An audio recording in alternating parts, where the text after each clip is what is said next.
குழந்தைகளே, தெய்வ மக்களே, ஆண்டவராகிய இயேசு கிறிஸ்து இந்த உலகத்திற்கு வந்தது எதற்காக என்று சற்று சிந்தித்து பார்ப்போமா?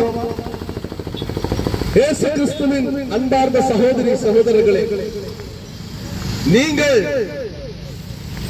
காலையிலே எழுந்தி உங்களுடைய அன்றாட வேலைகளுக்கு நீங்க செல்லும் போது உங்கள் வாழ்க்கையில எவ்வளவு செழிப்பாக இருக்கின்றதா ஒன்று சற்று சிந்தித்து பாருங்கள். உங்களுடைய வாழ்க்கை பயணம் எப்படி இருக்கின்றது?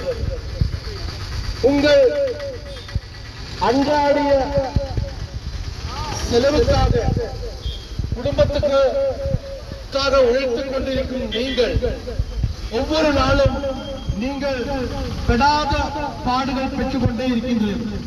உங்களுடைய அன்றாடிய நீங்கள்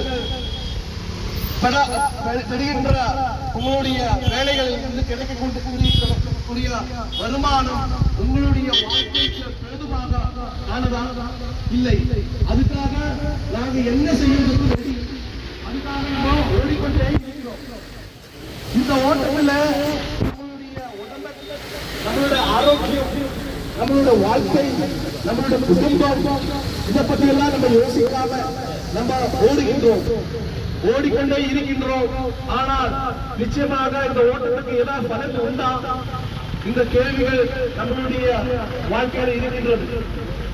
பிரியமானவர்களே, எதுக்கு நமக்கு இந்த துன்பம்? எதுக்கு நமக்கு இந்த கஷ்டம்? எதுக்காக நமக்கு இந்த நோய்? இப்படி நாங்கள் அவதிப்பட்டுக் கொண்டிருக்கிறோம்.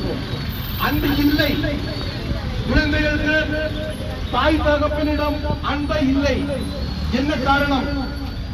தாய் தகப்பனுக்கு குழந்தை மேல் அன்பு இருக்கின்றதா? அன்பு இல்லை. சகோதரருக்கு சகோதரி மேல அன்பு இருக்கின்றதா? அன்பு இல்லை. வேலை செய்கின்ற இடத்துல, அந்த தொழில் செய்கிற இடத்துல அன்பு இருக்கின்றதா? அன்பு இல்லை.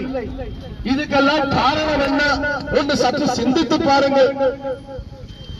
வாழ்க்கையிலே நம்ம அடுத்தவனை எப்படி ஏமாற்றணும், அடுத்தவனுடைய கால வாரணும், அடுத்தவனை குடுங்கணும், அடுத்தவனை துன்படுத்தணும்.